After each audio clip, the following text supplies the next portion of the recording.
오늘은 2월 첫째 주일이며 우리들의 민속명절을 맞이하여 이미 연휴 기간이 시작되었습니다. 연휴 기간 동안 가족들과 함께 예수님 안에서 감사와 은혜가 넘치는 설 명절이 되기를 간절히 소망합니다.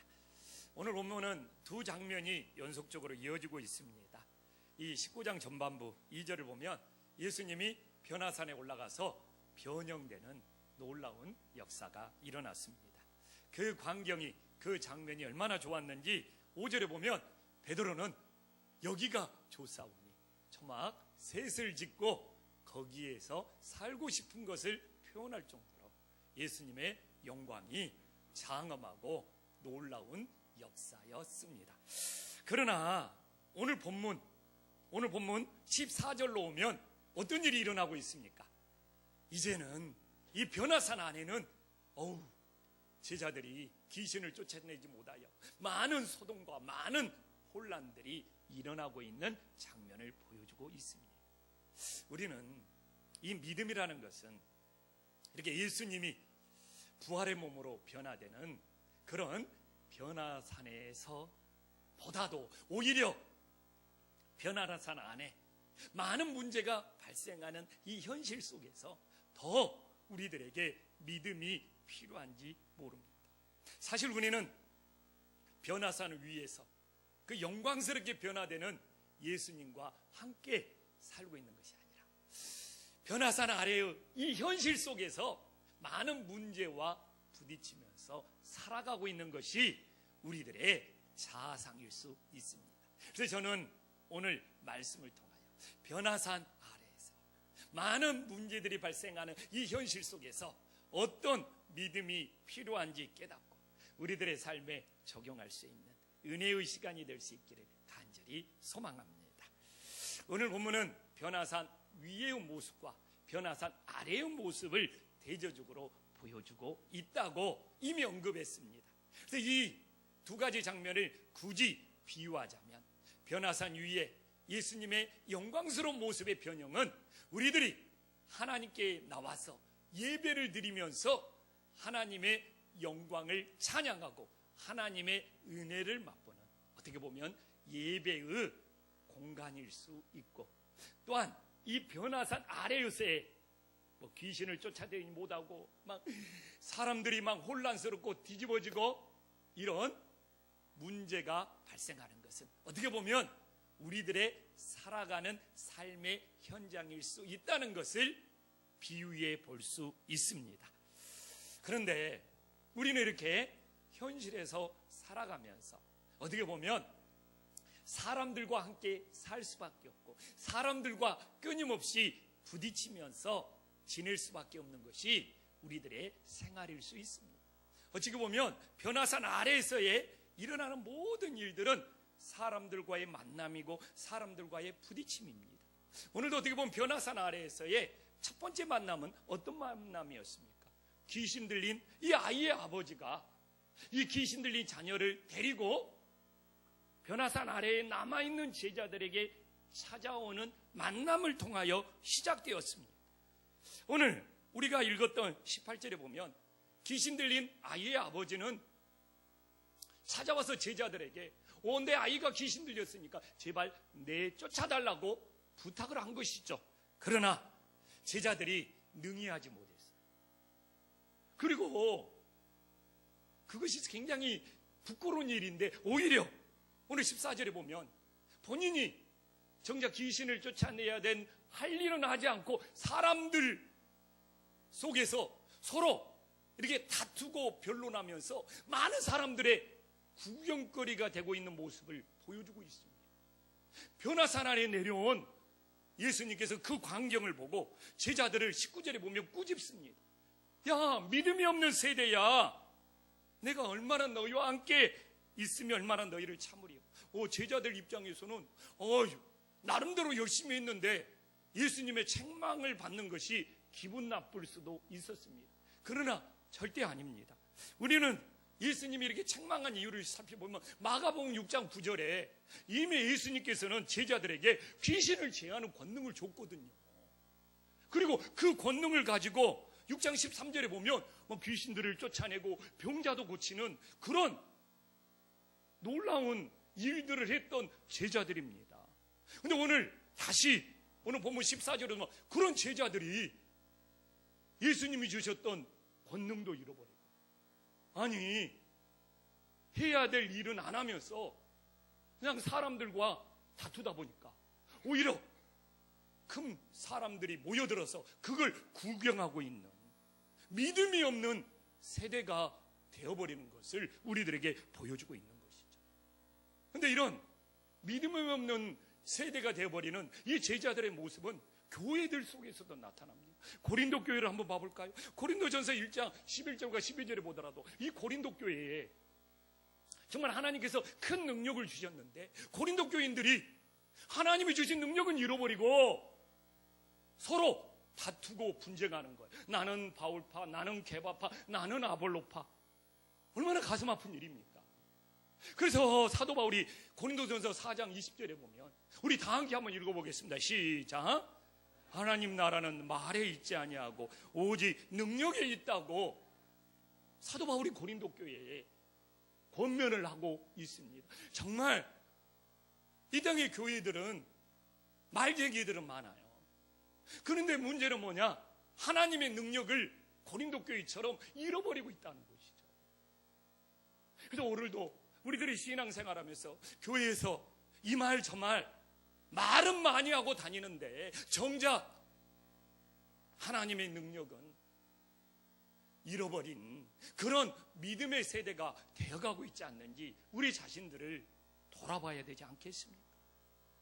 정말 많은 교회 많은 성도들이 하나님이 주신 은사, 하나님이 주신 달란트, 하나님이 주신 능력은 언제부턴가 사라져버리고 그냥 사람들과 더불어 다투고 분쟁하고 비난하면서 믿음이 없는 세대로 전락해버리는, 그래서 세상의 웃음거리, 세상의 조롱거리가 되어버리는 우리들의 모습은 없는지 점검해 볼 수 있기를 간절히 소망합니다.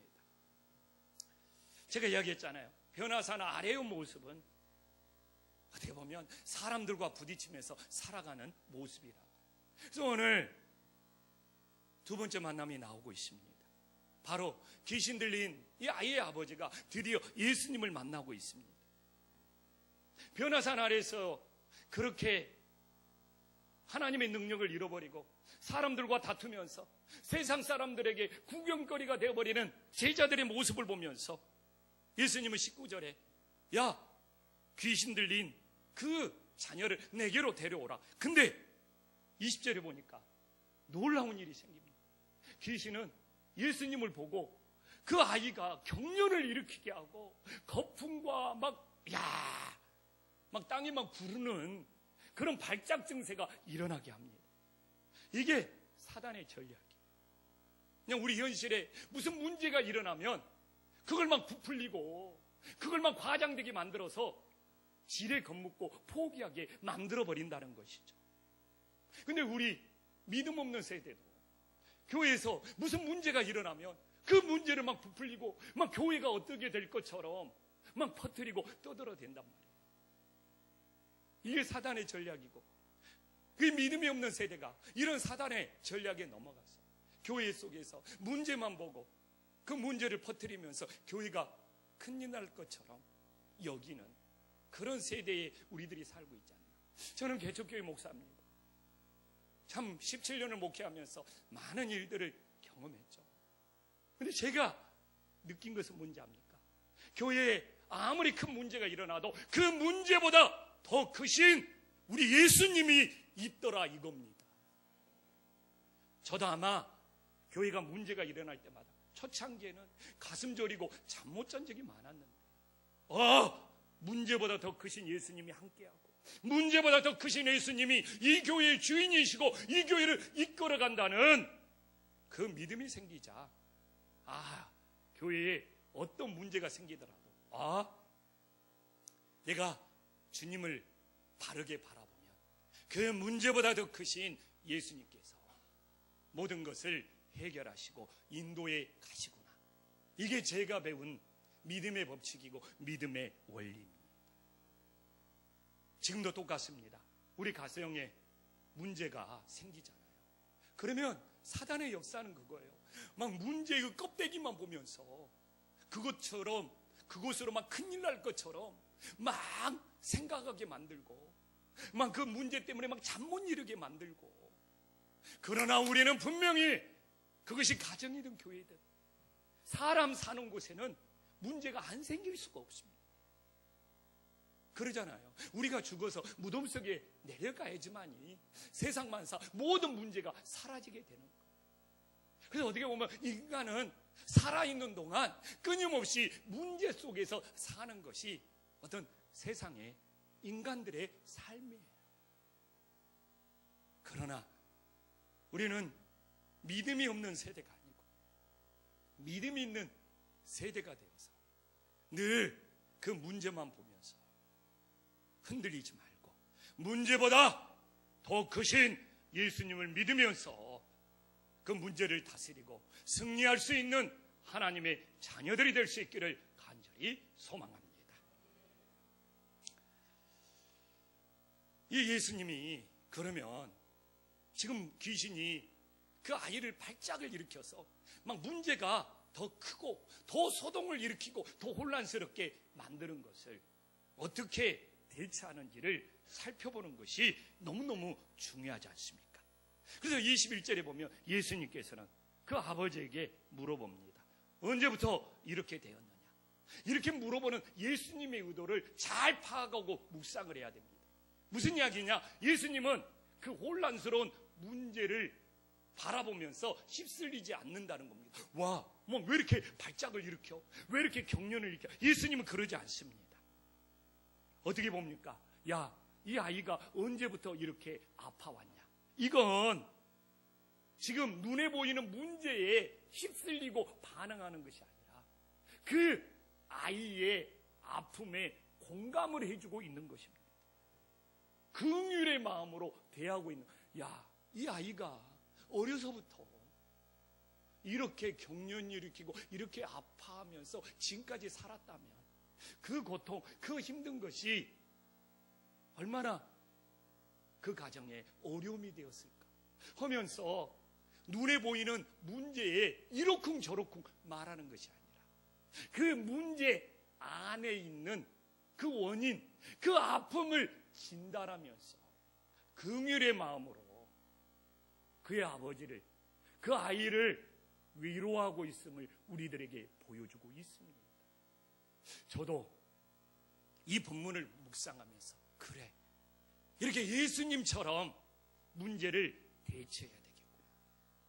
눈에 보이는 문제가 이렇다 저렇다가 아니라 그 문제 속에 어떤 아픔이 숨겨져 있는지, 그 문제 속에 어떤 원인이 있는지를 볼 수 있는 영적인 눈이 있다면 오늘 예수님께서 그렇게 소란스러운 문제도 그 아이가 지니고 있는 그 아픔을 긍휼의 마음으로 바라보니까 모든 소란, 모든 문제가 잠잠해진 것처럼 우리 가정에서도 우리 교회에서도 이런 동일한 역사가 일어남을 믿으시기를 간절히 소망합니다.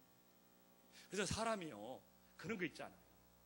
무슨 문제에 휩싸이고 무슨 논쟁에 휩싸이다 보면 나중에 왜 이런 일이 생겼는지 그 원인, 그 뿌리를 잃어버리고 그 껍데기 갖고 계속 늘어지고 부풀려지고 정죄해서 나중에는 왜 다투고 있는지, 왜 이런 문제가 생겼는지 그 원인, 그것조차도 잊어버리는 것이 어떻게 보면 우리네 현실이에요. 그래서 늘 우리는 예수님처럼 그 문제 속에 있는 그 아픔 원인을 정확히 볼 수 있는 영적인 눈만 있다. 우리 가정에서든지 우리가 모인 어느 곳에든지 그 소란, 그 문제들이 잠잠해지는 하나님의 능력의 역사가 일어남을 믿으시기를 간절히 소망합니다. 오늘 이 귀신 들린 아버지는 예수님의 그 긍휼의 마음을 느꼈어요. 그 긍휼의 마음을 느꼈습니다. 그래서 그 긍휼의 마음을 느껴서 예수님의 아버지는 오늘 22절에 무엇을 하실 수 있거든 우리를 불쌍히 여기며 도와달라고 말하고 있습니다. 지금 딱 3명이 졸고 있어요. 히터 좀 꺼주세요. 여러분 절대로 잘못 아닙니다. 이 히터 탓이에요. 히터 탓. 죄송합니다. 미리 히터를 꺼드렸어야 되는데. 다 저를 바라봐 주셔서 감사합니다. 긍휼의 마음을 느끼지 않았다면 부탁하지 못했을 거예요. 그런데 예수님이 우리 가정의 아픔을, 우리 가정의 긍휼을 공감해 주시구나, 이 마음을 느끼신 거예요. 근데 많은 분들이 이 아버지의 고백을 반쪽짜리 믿음이야, 그래서 예수님이 그 다음에 믿는 자에게는 능치 못함이 없구나 라고 말하잖아. 그래서 우리는 절반의 믿음, 반쪽짜리 믿음을 가지면 안 돼. 우리는 오직 믿음으로 밀어붙여야 돼. 이걸 강조하는 것이 한국교회의 분위기입니다. 근데 저는 좀 다른 측면으로 묵상해 봐야 되지 않느냐. 저는 이걸 긍정적인 마음으로 바라보면 좋지 않느냐. 왜냐? 여기 컵에 물이 있는데 이 컵에 물이 50%밖에 없어 이러지 말고 이 컵에 물이 50%나 절반이나 있네, 이런 눈으로 바라봐 줄 수는 없습니까? 왜 그러냐면요, 오늘 본문에 예수님은 선생님이에요. 오늘 본문에 예수님은 끊임없이 선생님으로 나옵니다. 그렇기 때문에 저는 이 50%의 고백이 긍정적인 고백이 될 수 있다고 생각합니다. 왜냐하면 50%의 치유의 역사가 일어난 거예요. 예수님의 긍휼의 마음으로 50%가 회복이 된 거예요. 그래서 오늘 할 수 있거든만 보지 말고 22절에 보면 무엇과 봐야 돼요? 불쌍히 여기사. 불쌍히 여기사. 그래서 저는요, 이 불쌍히 여기는, 긍휼히 여기는 이 50%의 공감의 능력과 함께 그 이후에 믿음이 50%가 더해져서 어떻게 일어난다고요? 100%의 하나님의 능력의 역사가 일어남을 믿으시기를 간절히 소망합니다. 제가 왜 이런 이야기를 하냐면요, 한국교회가 믿음을 강조합니다. 믿음이 있으면 돼, 믿음이 있으면 돼. 근데 그 믿음이 꼭 정죄받는 느낌이에요. 꼭 판단받는 느낌이에요. 왜 그러냐 합니까?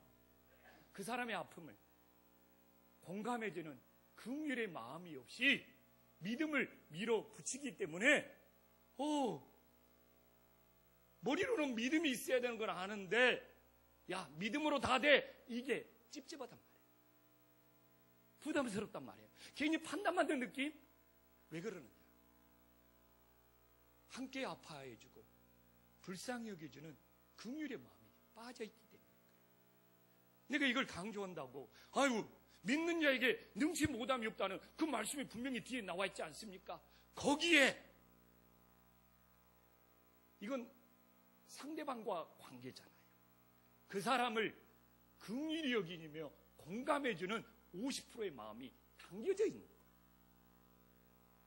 그래서 하나님의 믿음의 100%의 능력이 나타나는 거예요.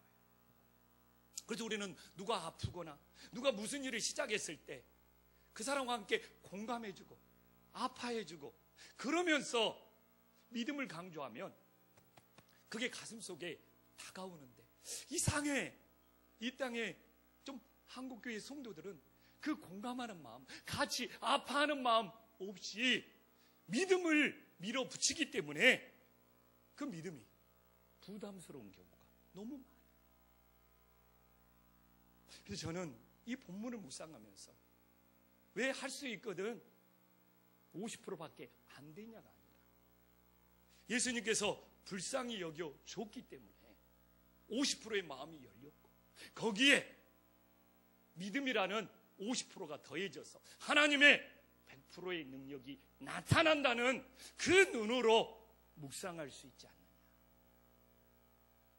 그리고 이 땅에 너무 믿음을 밀어붙이다 보니까 함께 아파해주고 함께 공감해주는 이 50%에 그것이 빠져있기 때문에 믿음이 너무 말라있고 믿음이 너무 건조한 것은 아닌가 돌아봅니다.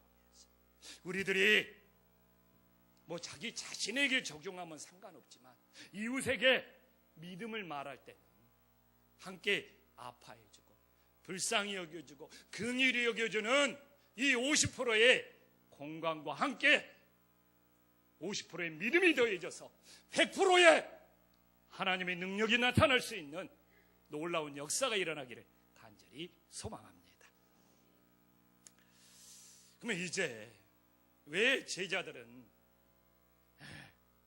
하나님의 주신 능력을 잃어버리고 믿음이 없는 세대가 되었는지를 우리는 정확히 진단해 봐야 합니다. 왜냐하면요, 지금도 우리들의 제자들처럼 믿음이 없는 세대가 되어가고 있거든요. 저는 그 이유가 믿음의 본질과 비본질을 분별하지 못하기 때문에 그렇습니다. 믿음의 본질이 뭐예요? 믿음의 본질은 하나님을 향하는 중요한 것들입니다. 그러나 비본질은 사람을 향한 사소한 것들입니다. 우리는 귀가 따갑게 들었어요. 신앙의 우선순위는 급한 거나 사소한 것이 아니고 하나님을 향한 중요한 것을 우선시해야 된다. 그러나 실제 적용이 안 돼요.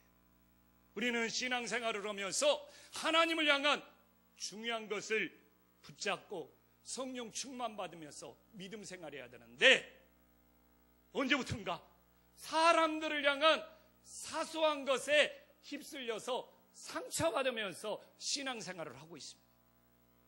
신앙의 비중이 하나님께 향하는 중요한 것보다 사람들을 향하는 이것저것 사소한 것에 더 반응을 하면서 그냥 마음들이 다 무너져 있어요.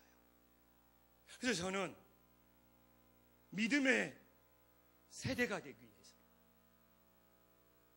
사람들에게 향하는 사소한 비본질에 치중하는 것이 아니라 하나님을 향한 믿음의 본질, 이 중요한 것을 붙잡을 때 우리들의 신앙을 회복하여 믿음의 세대가 될 수 있음을 깨달으시기를 간절히 소망합니다.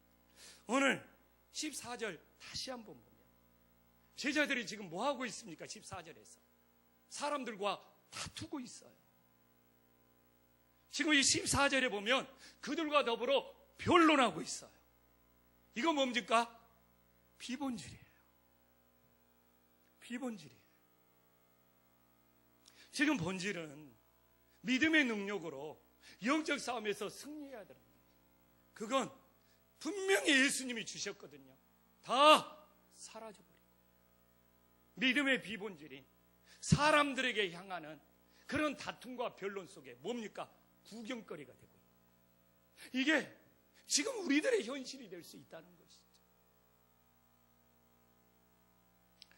그러면 우리가 다시 믿음의 세대가 되기 위해서는 어떻게 해야 합니까?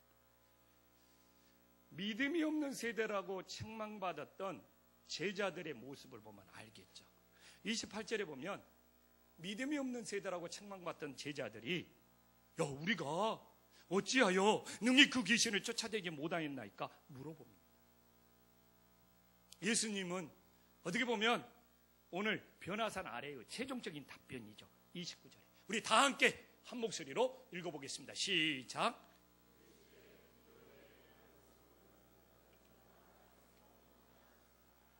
너무 많이 들었어요. 야, 기도 없이는 아무것도 할 수 없다. 기가 따갑도록 들었어요. 그래서 저는 오늘 좀 더 디테일한 의미, 좀 더 섬세한 의미를 우리 성도님들과 나누고자 합니다. 이건 무엇입니까? 이 디테일한 섬세한 의미는 모든 일을 시작할 때 반드시 기도를 거쳐야 한다는 겁니다. 이게 원어 성경이나 NIV 영어 성경을 보면 바이 프레이어, 모든 일을 시작할 때 기도에 의해서 기도를 거쳐서 시작을 해야 한다는 의미를 말하고 있습니다. 여기서 하나 더 나가야 됩니다. 왜 모든 일을 시작할 때 반드시 기도를 통과해야 되고 기도를 거쳐야 되느냐? 그럴 때 하나님의 뜻과 하나님의 방법을 구할 수 있다는 겁니다. 그래서 오늘 제자들이 귀신을 쫓는 그 일에 실패했던 것은 먼저 하나님께 기도하는 일을 거치지 않았다는 겁니다. 그래서 하나님의 뜻과 하나님의 방법을 따르지 않고 자신의 방법과 자신의 뜻을 따랐다는 겁니다. 그래서 뭐가 되었어요? 믿음이 없는 세대가 되었다는 겁니다. 우리 돌아봅시다. 진짜입니다. 올 겨울에 교회 학교나 또 방학을 이용해서 교회에서 많은 행사를 합니다. 열심히 준비하죠. 막 회의도 하고 막 자주 모이고. 근데 기도를 거치고 있냐 이거예요. 모든 것이 기도에 의해서 시작되고 있느냐 이거예요. 그 기도에 의해서 시작됨으로써 하나님의 뜻과 하나님의 방법을 구하고 있느냐 이거예요. 이런 면에서 우리의 지금의 현실도 믿음이 없는 세대가 되는 것이 아닌가. 우리 선교회 부서도 있을 수 있고 또 우리 목장도 있을 수 있고 우리 또 연합회, 남신도 연합회도 있고 여신도 연합회 있을 수도 있는데 1년 계획들을 짭니다. 행사를 준비합니다. 프로그램도 짭니다. 근데 이게 우리가 기도 외에는 다른 이유가 없다는 것을 이 기도를 거쳐서 기도에 의해서 그것이 시작되고 출발하며 그래서 하나님의 뜻과 하나님의 방향으로 나아가는지 저는 이 디테일한 의미, 이 섬세한 의미가 아주 중요하다고 생각을 합니다. 그렇기 때문에 하나님의 일을 안 한다는 것이 아니에요. 봉사를 안 한다는 것이 아니에요. 근데 그렇게 열매가 없어. 그냥 하다 보면 그냥 마음만 상해. 하다 보면 그 안에서 그냥 소란과 어떤 다툼, 논쟁이 일어나. 왜? By pray.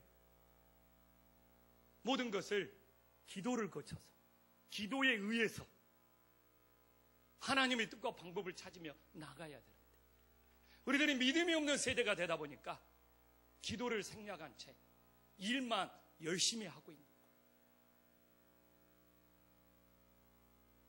새해 우리가 어떻게 살아야 합니까? 정말 하나님을 향하는 믿음의 본질에 집중해야 돼요. 그러나 우리는 이미 너무나 많이 사람들에게 향하는 사소한 것들에 빼앗겨서 믿음의 세대로, 믿음이 없는 세대로 전락해버렸습니다. 다시 한번 구정설이지만 이 새해에 우리들이 믿음의 본질을 찾고 하나님께 집중하여 모든 것이 기도에 의해서 기도를 거쳐서 기도를 통과해서 하나님의 뜻과 방법을 찾으므로 금년에는 하나님이 기뻐하시는 이 열매들을 맺을 수 있는 놀라운 은총의 역사가 일어날 수 있기를 간절히 소망합니다. 기도하겠습니다. 천지의 주제시여 지극히 높으신 하나님,